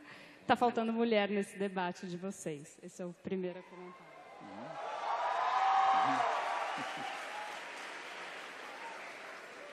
No YouTube, a gente tem pessoas mandando perguntas de diversos lugares do Brasil e do mundo. Rio de Janeiro, São Bernardo, Jundiaí, Maryland, nos Estados Unidos. E uma delas o Ederson pergunta se é ético e democrática a forma com que as mídias informam com extrema parcialidade aqui no Brasil. Eu acho que, para um historiador, e eu sou um estranho no ninho, malgrado minha formação em filosofia. Eu sou um historiador profissional e não um filósofo. Perguntar sobre machismo é perguntar sobre um conceito histórico. Na Grécia, escravos, metecos, estrangeiros, na Grécia clássica, e mulheres não tinham direito à participação política. A mulher era considerada, tal como o escravo, irracional, com graus diferentes. Tanto a mulher do gineceu, a mulher que mora dentro da casa, que é uma reprodutora, quanto a mulher que acompanha o homem ao teatro, que é a etaíra, a acompanhante oficial. Mesmo assim, nós temos uma tradição de mulheres que deram uma importante participação cultural ao longo da história. Eu tenho um pouco de desconfiança da pergunta que pensa assim: se há 3 homens debatendo e não há mulheres, isso é um ataque às mulheres. Bem, também não há ninguém jovem aqui no palco. Logo, é um ataque aos jovens. Não há até o momento, ninguém que não seja nascido em São Paulo. O Pondé é de Pernambuco, o Cortella é do Paraná, eu sou do Rio Grande do Sul. É uma exclusão da elite paulista que está ocorrendo aqui? É um ataque ao pensamento paulista? Eu acho que é um tema para debate. O governo Temer não tem nenhuma ministra mulher no primeiro escalão, mas tem um ministro homossexual que o governo Dilma não tinha declarado, pelo menos. Então, qual é a representatividade dessas questões? Os gays devem achar o governo Temer mais democrático e o governo Dilma mais autoritário. Eu tenho um pouco de preocupação quando nós impomos a virtude por cotas. Eu chamo isso de democracia Benetton, que você tem que colocar um elemento de cada fenótipo. E tem uma preocupação absoluta se o fenótipo é um impeditivo para o debate, que é outra questão completamente diferente. Então, respondendo, a filosofia é machista? Eu não tenho uma análise disso. Eu diria que o mundo é machista, a universidade é machista, a sociedade brasileira é machista, e o preconceito contra a mulher é provavelmente o mais amplo, histórico e fundo de todos os preconceitos humanos. Então, a resposta seria sim: a igreja é machista, o Estado é machista, o Senado brasileiro é machista e assim por diante. Acho que são 2 respostas diferentes a esse respeito. Não sei se vocês querem acrescentar algo. Não, a briga é sua. A briga... Pode ficar com ela. É sempre assim, na hora da cruz, ao lado, só 2 ladrões. Sempre assim, né? Olha, pelo menos você vai ao paraíso, Dimas. Olha, eu vou. Olha, vocês estão muito cristãos hoje. Vocês. Só que ele garantiu que eu não vou ser salvo e vou passar a eternidade com o Pondé no inferno. Isso é difícil, né? Olha, nós vamos fumar charuto e tomar Jack Daniels, tá bom? Okay. Então, essas questões são questões muito importantes para serem tratadas. Acho que a questão de gênero é uma questão muito importante. Ontem eu assisti, para minha decepção, uma entrevista do Papa Francisco, sendo contra a educação de gênero. Eu tenho uma divergência sobre isso com o Pondé. Eu acho que a educação de gênero, especialmente no ensino médio, ela é fundamental.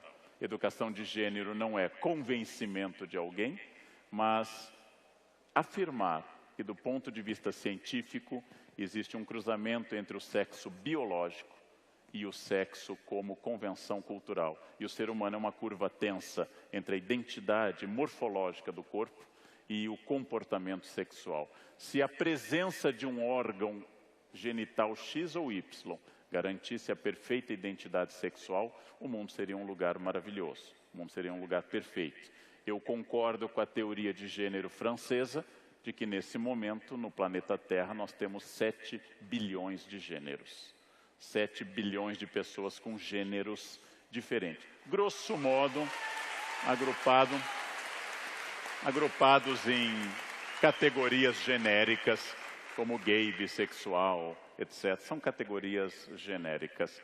Então, a função da educação não é convencer alguém, mas retirar o véu que o senso comum tentou convencer alguém de que se a menina tem uma identidade com uma cultura masculina e gosta de outra menina, isso não tem problema nenhum. Se isso é convencer alguém ou ideologia de gênero, eu reconheço que eu sou partidário da ideologia de gênero. Pessoas se matam pela inadequação entre o que elas são biologicamente e o que a sociedade espera que ela seja e o seu desejo. O mundo é mais complexo do que isso. É claro que eu sou contrário a qualquer processo catequético que um professor, especialmente em relação a crianças, assuma um papel que nos primeiros anos deve ser da família. Mas à medida que esse jovem vá criando maturidade, essa educação é dizer o seguinte, que quando o Papa diz que não há gêneros, que homem é homem e mulher é mulher, o Papa está usando saia, quando ele diz isso. E que isso é importante lembrar. E ele segue, teoricamente, ele segue um mestre, Jesus, que também nunca usou calça na vida. Então, quando alguém me diz que homem usa calça, eu digo, onde? Na Escócia, em Israel ou no Vaticano? Isso é o que faz o historiador, o relativismo dos costumes, o relativismo das questões, que como nós sabemos em estudos históricos de vida cotidiana, o hábito sexual, a identidade sexual é um cruzamento entre cultura e biologia. Ela não é independente da biologia e a biologia não é independente da cultura. Nisso eu não sou tão culturalista quanto Foucault e não tão determinista como o Papa Francisco, por exemplo, que de resto eu gosto bastante. Eu não sei se nós respondemos as questões, ou tem mais... Você sabe que, só um rápido palpite, todas as vezes que perguntado sou, e o sou, o que eu acho, por exemplo, da questão da discussão sobre gênero ou em relação às identidades, eu tenho respondido sempre, Karnal, a mesma coisa, de que eu acho absolutamente estranho que alguém se preocupe com o modo como outras pessoas fazem sexo. Eu acho que isso é de uma pobreza mental. Alguém preocupar-se com a maneira como o outro faz sexo, como se essa fosse algo que destinasse aquela pessoa a uma condição. Eu sempre acho que tem algum desvio psicótico quem fica preocupado com a maneira como a outra pessoa tem a sua forma sexual. Outra coisa é proteger, isso a democracia pode fazê-lo, essa diversidade, como sendo uma expressão da identidade humana nos seus vários modos de ser. Há várias maneiras de ser humano, mas alguém que quer legislar sobre a maneira como as pessoas têm a sua prática sexual, especialmente quando advém de algumas religiões na qual o sexo para a sua liderança é proibida, pelo menos oficialmente, é muito estranho se coloque isso, né, dentro do circuito. Por isso, minha concordância, né, em grande medida, com essa sua percepção. Faz parte, né, da política e nessa hora tem gente que é demais, de fato, meio mimimi mesmo, né, nisso. Bem, por favor. A próxima pergunta é de alguém aqui presente, foi feita via Facebook. O Gabriel pergunta o que explica, fazendo um complemento, que nos Estados Unidos e na Europa nós vemos uma espécie de ataque aos direitos civis. Então ele pergunta o que explica a onda conservadora nos últimos 10 anos nacionalista. Nosso país é conservador. A onda conservadora na Europa e nos Estados Unidos. O que explicaria? E aqui também. Nós temos uma nação de base conservadora. Se você observar, eu costumo dizer que até a gente no diálogo, no livro, trouxe isso à tona. Nós ainda temos no Brasil uma percepção mais coletiva que é monarquista. Nosso desejo é um monarca, uma monarca, em várias situações. Aquilo que no Brasil se tornou o populismo getulista, ou mais tarde outras feições que ele teve, em grande medida ainda é uma nostalgia monárquica que nós carregamos. Eu acho, por exemplo, que uma parcela significativa da nossa formação nacional tem sim o conservadorismo como sendo seu meio de expressão e proteção. Isso, claro, originário de perspectivas religiosas, de organizações da vida, de um patriarcado extremamente insolente, né, no nosso cotidiano, de uma parcela de elites predatórias em relação à convivência, mas não tenho, mesmo sendo um otimista na brincadeira que fazíamos, eu não tenho nenhuma perspectiva que imagine que o Brasil não deixe de maneira tão lenta essa condição. Acho que nós teremos sim uma construção histórica um pouco mais adiante em relação a uma concepção menos conservadora. Agora, a mim cabe uma pergunta. E por que não ser? Qual é o problema de ser conservador? Eu diria, você pode sê-lo. Eu apenas acho que isso é para nós um atraso de existência nacional. Mas a democracia, no meu entender, corrigiria ou pode permitir que essa rota, né, tenha essa condição.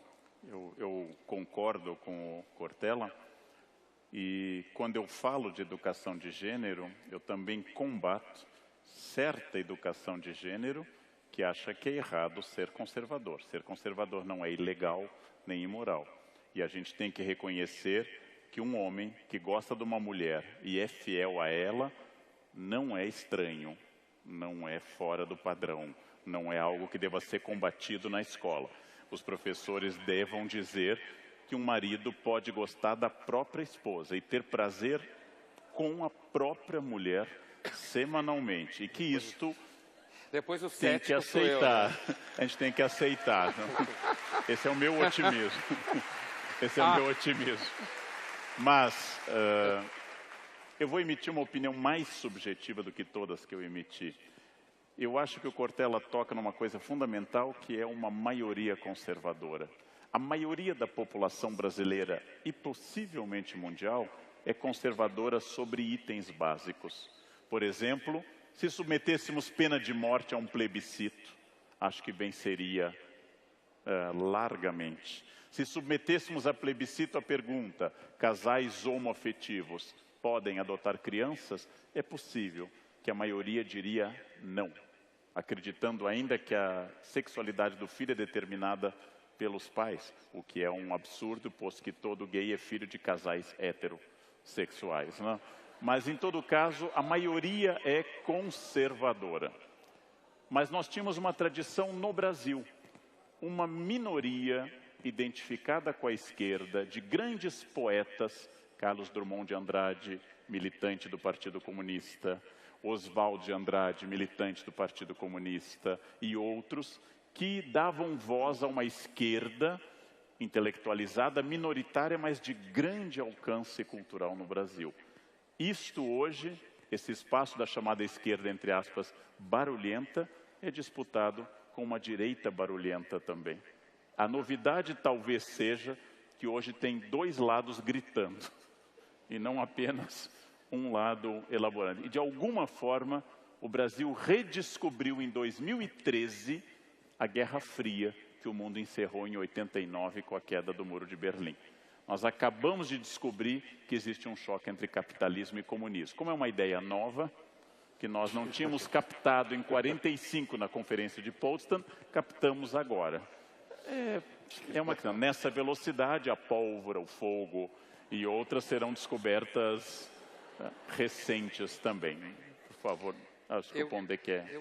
Eu queria falar um pouco sobre essa questão, porque eu acho ela bastante importante. Primeiro, porque a oposição entre direita e esquerda, conservador e liberal, é um dos temas cujo significado das palavras é normalmente tratado no debate público da forma mais vagabunda possível que existe. É impressionante como a ideia de que o trabalho do filósofo ou do educador é, de alguma forma, melhorar o repertório das pessoas, nesse debate, normalmente, trata-se o repertório da forma mais comum que existe. E eu costumava sempre dizer para os amigos que quando você chama alguém de conservador ou alguém de direita no Brasil, é porque você não quer convidá-lo para jantar nunca mais na casa dele. Por isso que você faz uma coisa dessa. E eu diria o seguinte, primeiro, eu, por questões as mais variadas, tenho tido um razoável contato com países do leste europeu. E inclusive, conhecimento com jovens de 25, 30 anos, um pouco mais do leste europeu. E se você lança essa discussão no leste europeu, com essas categorias de esquerda, direita, conservador e liberal, eles vão ficar bem confusos com a discussão. Eles vão achar muito estranho, eles acham estranho que, por exemplo, categorias como socialismo, ainda, para nós aqui no Brasil, ainda regimentem tanta esperança, quando a história deles é outra. Então, aqui eu estou fazendo um pouco o papel do historiador que o Karnal falava, no sentido de desconstruir um pouco uma certa percepção que a gente tem e que é fácil no debate manter essa percepção, porque, grosso modo, você fica com uma ideia que é a seguinte: se eu sou, de algum modo, liberal no sentido americano, que é grosso modo de esquerda, não é liberal no sentido brasileiro, então eu sou a favor do ser humano. Se eu discuto algumas questões tomadas como progressistas, e elas são bem complexas, então eu sou contra o ser humano. Na realidade, o que eu acho é que nessas categorias de liberal e conservador, houve um certo sequestro, inclusive pela incompetência e a inexistência de intelectuais capazes de levar o debate de forma profissional, houve um certo sequestro da ideia de que você pode pensar sobre o ser humano sem necessariamente fazer dele lindo e maravilhoso, e nem por isso se identificar, por exemplo, com Marx ou Foucault como propostas políticas. Eu acho que esse sequestro aconteceu e ele é fato na academia e ele é fato em grande parte do debate público. Quando a gente fala em conservador, por exemplo, se você for rastrear a origem, filosoficamente falando, politicamente, a raiz do pensamento conservador britânico é o ceticismo político. É a dúvida com relação à engenharia social e política e ao que autores como Burke, que o Karnal se referiu, citava como teorias de gabinete. Ou seja, a concepção de que 2 ou 3 pessoas podem ter uma ideia de mundo e, portanto, podem pôr em prática políticas que façam com que as pessoas vivam desse jeito. Então, quando você fala em conservador num ambiente como esse, técnico, filosófico, você fala, por exemplo, em filósofos como Michael Oakeshott. O Oakeshott tem um livro muito interessante em que ele considera a posição conservadora como ceticismo político e a chamada posição progressista como fé política. E aí ele fala quais são os 2 problemas das 2 posições. Eu acho que esse tipo de vocabulário e esse tipo de tratamento falta no debate filosófico na universidade brasileira e também falta no debate público e vai continuar faltando durante muito tempo. O Oakeshott diz que um problema da posição conservadora, cética em política, é que ela tende à inércia. Por quê? Porque ela duvida tanto da capacidade humana de mudar as coisas, que ela acaba levando a sociedade a um estágio de parada absoluta e total, se você leva ao que fala o Oakeshott, a posição cética, a nêmesis total. Já a posição de fé, que é identificada com a posição dita progressista, quando você leva ela ao paroxismo, você, na realidade, produz uma espécie de vaidade filosófica e política muito típica daquelas pessoas e daqueles políticos que acham que uma cidade inteira deve caber na concepção que ele tem de mundo. Então, veja, você tem níveis, por isso que eu acho que não dá para pôr tudo no mesmo saco, eu acho que você tem níveis desse debate que talvez seja um dos debates que mais precisa de ajuste de repertório, ajuste de percurso, bibliografias específicas. No caso da Europa, por exemplo, aí eu já acho que é uma outra coisa. A Europa vive, Europa Ocidental, não o leste europeu, hein, que é bem diferente. A Europa Ocidental vive uma espécie de surto, vive uma condição de parque temático de felicidade, fruto do dinheiro americano que foi produzido pelo Plano Marshall, do enriquecimento gigantesco e que, de repente, começou a acordar que tem tensões internas e que os governos europeus não têm a mínima ideia de como vai resolver. Quem disser que sabe como vai resolver as tensões internas na Europa está mentindo ou é mal informado, porque os governos europeus não sabem como resolver. De um lado, se você tem discursos do tipo não há problema nenhum, todos podem viver lindamente, como se o mundo fosse uma espécie de praça de alimentação étnica, onde você mistura todos os molhos e todo mundo fica feliz, está viajando na maionese. Por outro lado, se você afirma que as pessoas têm que mandar embora imigrantes muçulmanos que estão lá não sei há quantos anos, você vai cair seguramente na xenofobia e no tipo de crime racial, não há dúvida nenhuma. Então eu vejo o caso da Europa hoje, não só eu, como o típico caso de aporia política, impasse, que ninguém tem a mínima ideia. Aliás, eu acho que a aposta europeia de resolver essa dicotomia é fazer com que os muçulmanos parem de acreditar na religião, porque ninguém sério levaria a religião a sério, e entendam que o único critério na vida é o cartão Visa, o Mastercard, cada um transar com quem quer, ninguém se meter na vida do outro, e não trazer concepções tradicionais de como homem e mulher devem viver, ou sei lá como for. Então, eu acho que a oposição conservador-progressista, mais ou menos, ela é um debate que normalmente é feito de forma pobre, com pouco repertório, e normalmente ela é, inclusive na universidade, praticada como modo de ideologia política, de lobby e de grupos específicos. Então, acho que essa questão ela é bastante cheia de andares, e aí exige mesmo muito tempo para a gente conseguir rastrear isso tudo na história da filosofia. Obrigado.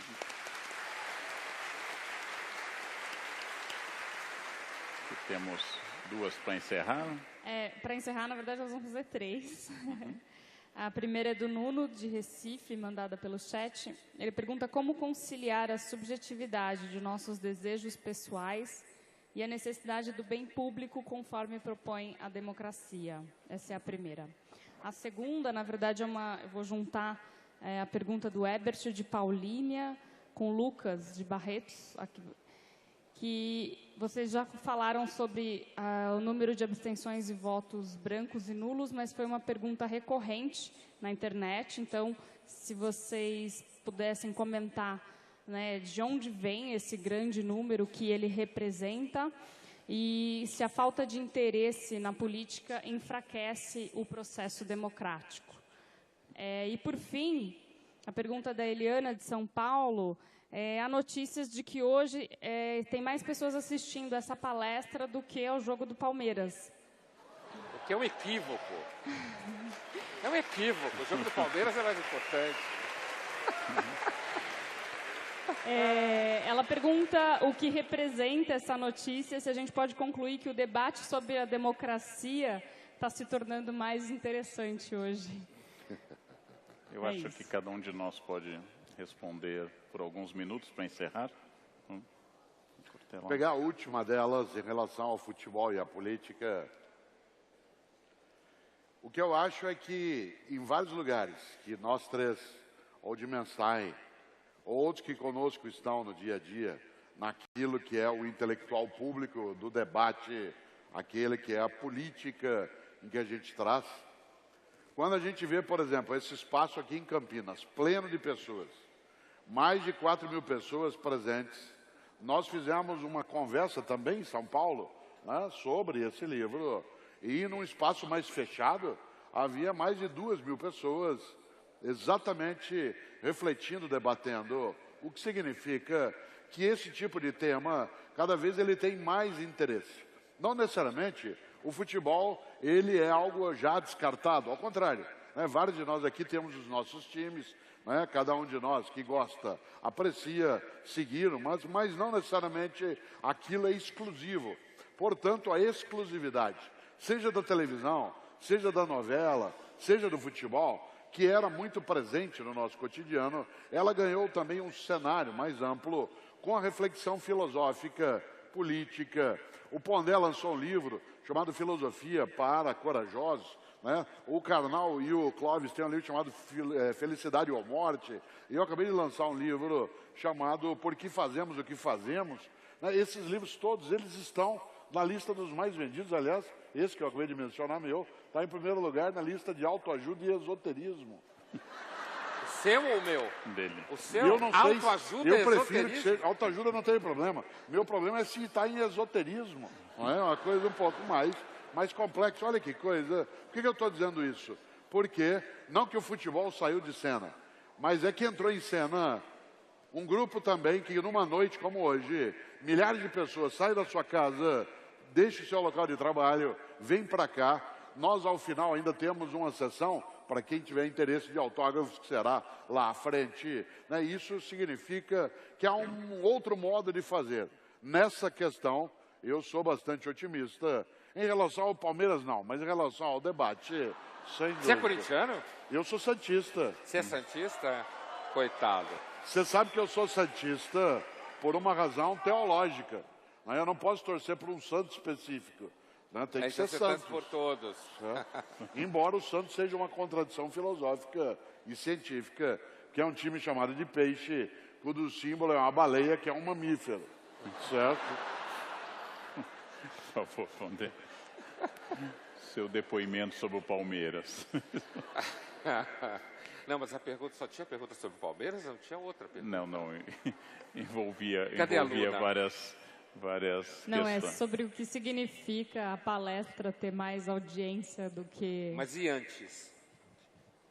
As duas primeiras perguntas? Uma era, como conciliar a subjetividade de nossos desejos pessoais e a necessidade do bem público, conforme propõe a democracia. E a outra é para comentar um pouco mais sobre as abstenções, votos nulos e brancos, e de que forma o desinteresse pela política enfraquece o processo democrático. Olha, sobre essa segunda questão, o desinteresse pela política, materializado na recusa de votar, é uma coisa muito comum em muitos países hoje em dia. Na realidade, eu até diria que, fazendo uma analogia ao que o Karnal falava sobre quando a gente chega atrasado em certas coisas, a gente está chegando atrasado nisso. Assim, aqui no Brasil, você é obrigado a votar. É um direito que você é obrigado a exercer. É muito engraçado isso. E aí, mas em muitos países do mundo, você não é obrigado a votar. E, por exemplo, eu acabei de chegar da Romênia e na última eleição da Romênia, que é não só na última eleição, mas isso é um dado que eu vou dar da última eleição, apareceu para votar cerca de 40% dos eleitores. Mais de 50% não foi votar. Mas como lá não é obrigado a votar, então é claro que se discute isso, mas como? O que as pessoas... Então, esse desinteresse pela política, eu acho que a maior parte das pessoas, elas fazem janta, elas cuidam de criança, elas têm que pagar conta. Então, às vezes a política, no meio disso tudo, acaba sendo uma coisa de gente profissional ou tarada. Quer dizer, se você não é nem profissional nem tarado, quer dizer, você nem necessariamente tem tempo de estar o tempo inteiro envolvido com política. Então, é claro que isso no geral, tá? No geral, portanto, eu estou tentando dizer que o desinteresse pela política não é um fenômeno brasileiro, isso que eu estou tentando dizer. E não é só no Brasil que, portanto, isso acontece.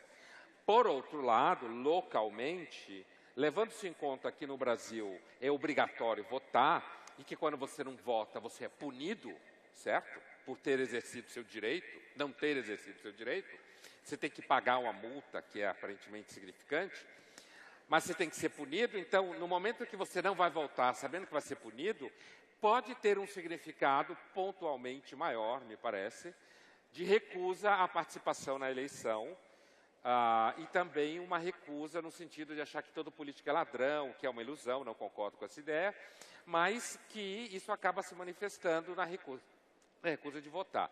Então, portanto, por um lado, me parece que é um fenômeno que não é só brasileiro. Por outro lado, me parece que tem uma característica brasileira específica de você ser punido por isso e, portanto, tem que ter mais coragem, entre aspas.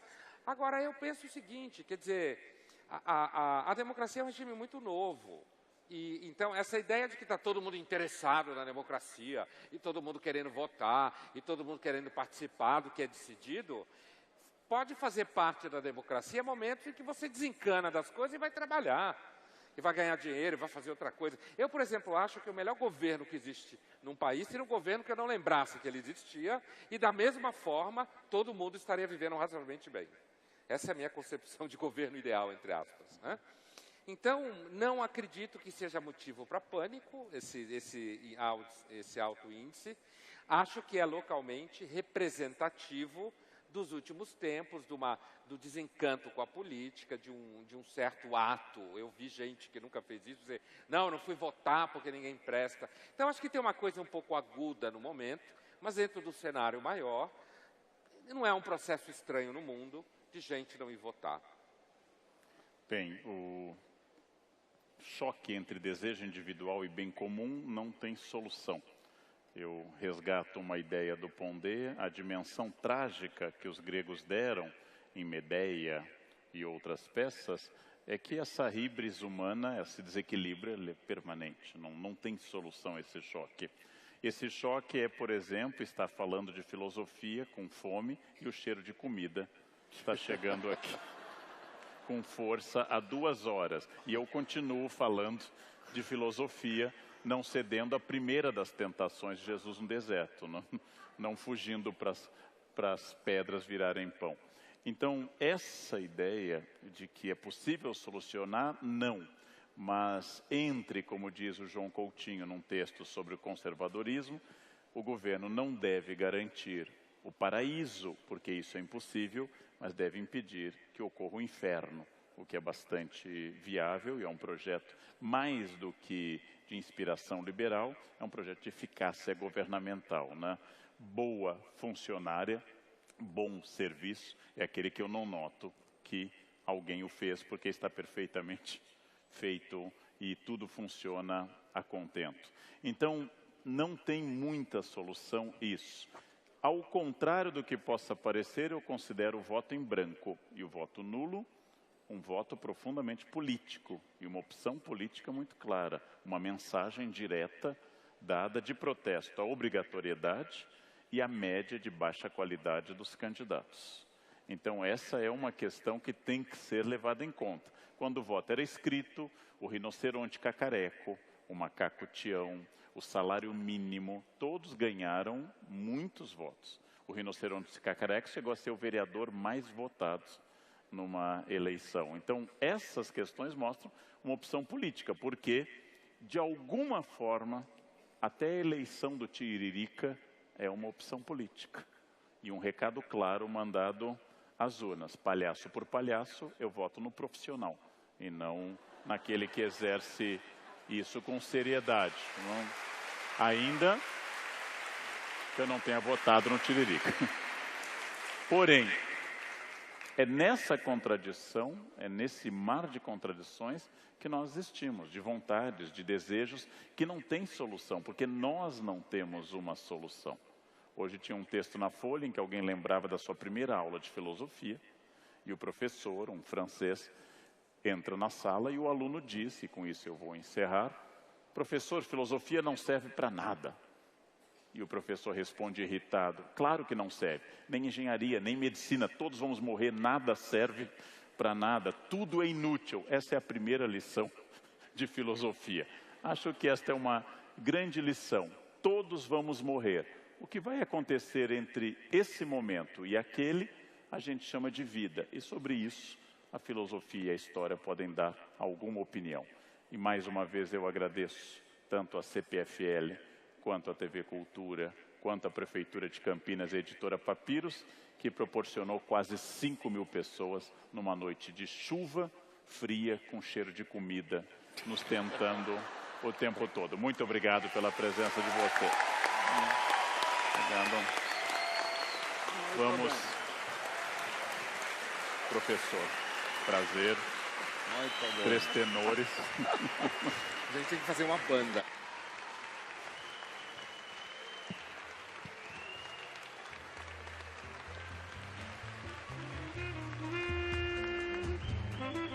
Eu lembro que os autógrafos vão ser feitos na sala ao lado da entrada principal. Pelo fato de ter muita gente hoje, os autores vão autografar apenas esse livro que